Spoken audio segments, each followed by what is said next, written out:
Professional wrestling is a dangerous business, perhaps even more so today than it was 25 years ago. Even when taking daily bumps on thumbtacks and barbed wire was considered the norm, the evolution of the art form means that wrestlers are trying harder than ever to maintain audience interest by performing risky maneuvers, thereby drastically increasing the risk of injury. Even in WWE, where such spots are more reserved and protected, there's been no shortage of wrestlers going down with an injury. But here are the worst WWE injuries of 2025.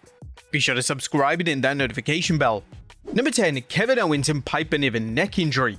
Breakthroughs in advanced medical testing and the fact that Edge, Daniel Bryan, and Paige all returned after having been forced into retirement with life-threatening neck injuries should inject both Kevin Owens and Piper Niven with optimism. Owens and Niven are both currently sidelined with potential career-ending neck problems. Kevin has been out of action since March's Elimination Chamber, and Piper having not wrestled since August. A few details have been made public regarding the condition of the Scotswoman, but on the contrary, Kevin Owens has been brutally honest about his ailment, having reportedly been dealing with niggling pain for about 5 months before he pulled out of WrestleMania 41. The prize fighter explained the harrowing ordeal on Cody Rhodes' What Do You Want to Talk About podcast. It's been such a frustrating process. We're letting my spinal cord heal as much as we can on its own before we go in for the surgery, because how extensive the surgery will be depends on how my spinal cord looks when we go in there. We're waiting till mid-July to do the surgery. Hopefully it's a normal neck fusion. It might not be, we don't know. I felt fine, my neck's been fine. I'm not in pain. I have no symptoms of what you would expect somebody with a spinal cord injury to have. In the last week, for some reason, the symptoms all came in one shot. Every symptom you'd expect me to have, the pain in the neck, the stuff going down the arms, the legs not really responding, it's all been happening, so it's been pretty effing brutal. I can't wait for the surgery, and then to move forward, whatever that looks like, but it's been very frustrating. Kevin Owens has since undergone the surgery he alluded to, however, no timetable has been set for his return to the ring, should he ever be permitted to do so. If things all go well, we should expect Kevin Owens back for WrestleMania 43. Number 9. Liv Morgan dislocated shoulder. One of the few on this list to have made a full recovery is Liv Morgan, as she returned to WWE programming at Survivor Series War Games, helping Dominic Mysterio become a 2-time Intercontinental Champion after low-blowing John Cena. It was a celebrated comeback for one of the company's most improved workers of the last year, but the injury that sidelined her couldn't have occurred at a worse time. On Raw's June 16th broadcast, Liv, who was wrestling Kairi Sane, was pulled down to the mat face first, outstretching her arms to soften the blow. Unfortunately for Morgan, this resulted in a dislocated right shoulder practically as soon as the match began, rendering her unable to continue. Most frustratingly for WWE, this scuppered all plans for their second Evolution event just a few weeks later. There, Liv and Judgment Day partner Raquel Rodriguez were going to reportedly defend their women's tag team championships against the Bella Twins. That didn't happen obviously, and the entire card was set to be written from scratch as a result of Morgan going down, with Nikki Bella joining the Battle Royal lineup and the women's tag team titles being defended by Rodriguez and Judgment Day newbie Roxanne Perez. There they faced against Charlotte Flair and Alexa Bliss, the Kabuki Warriors, and Sol Ruka and Zarya. Number 8. Penta and Sheamus, shoulder injury.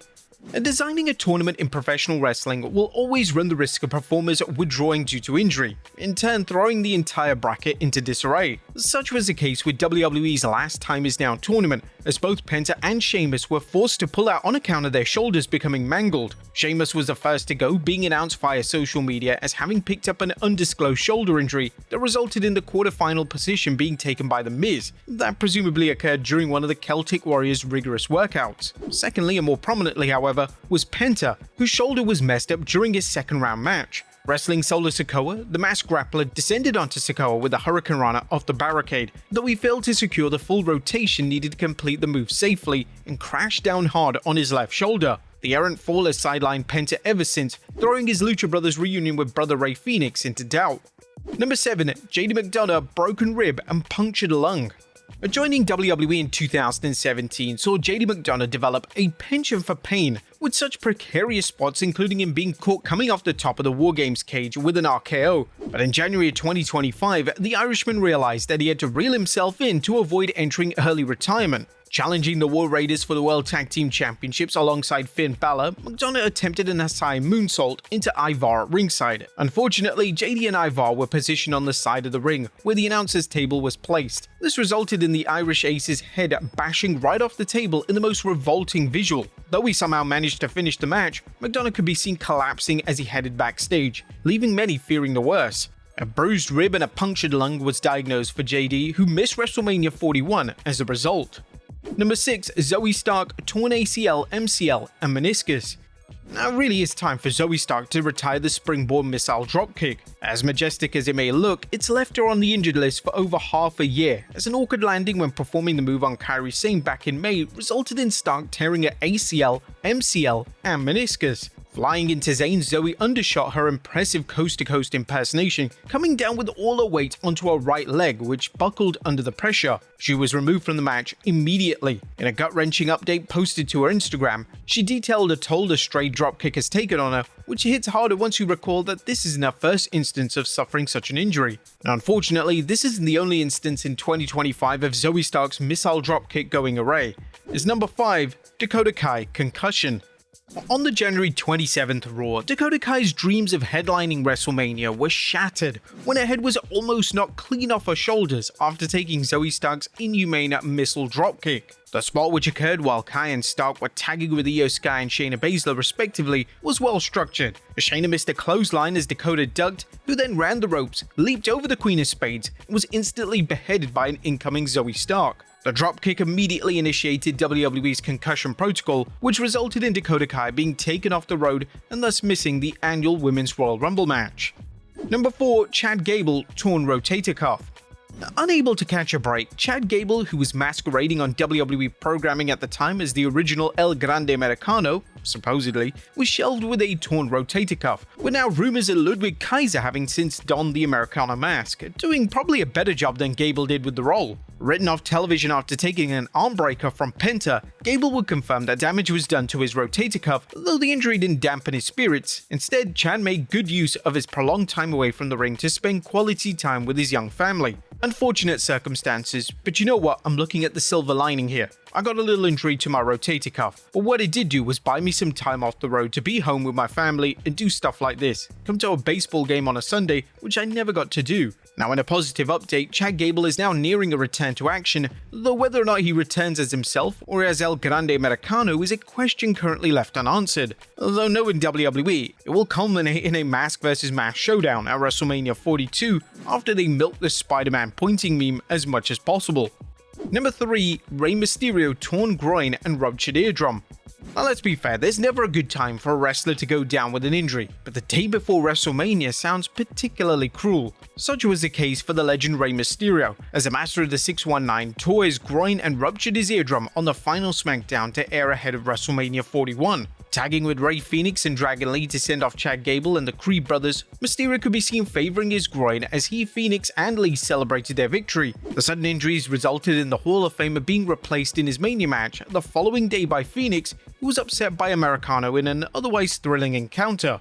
Rey Mysterio, who's no stranger to nagging injuries, was upbeat despite the most unfortunate of circumstances, and has now since returned to WWE programming to give his son Dominic another telling off. Number 2. Seth Rollins, wing scapula.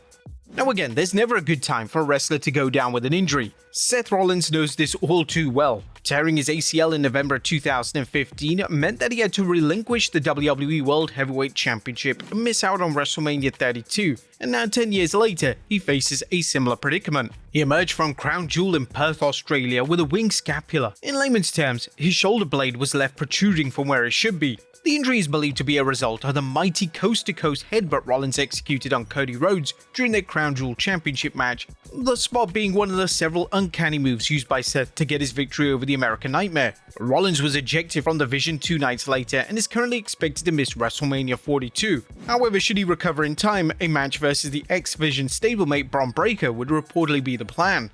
Number 1. Bianca Belair, broken fingers. And whilst you may have read otherwise, it is actually 3 fingers that Bianca Belair has broken, not just one, and the rehabilitation process has been a nightmare per the EST herself. The few pictures she has shared of the recovery digits makes for a chilling viewing if you're squeamish. Belair picked up the injury during her acclaimed WrestleMania 41 triple threat versus Rhea Ripley and the defending Women's World Champion Io Sky, and has been out of action ever since, with her latest appearance being as a guest referee for Jade Cargill and Naomi's No Holds Barred showdown at Evolution. Now, in more positive news, however, the Triple Crown champion was featured in a recent promotional advertisement for WrestleMania 42, hinting that she will be cleared for in-ring action by the time a April 18th and 19th roll around. If it goes any smoother, a Royal Rumble return is more likely. But there you have it, folks, 10 of the worst WWE injuries of 2025. Be sure to leave your comments down below, and I'll see you next time with some more wrestling content.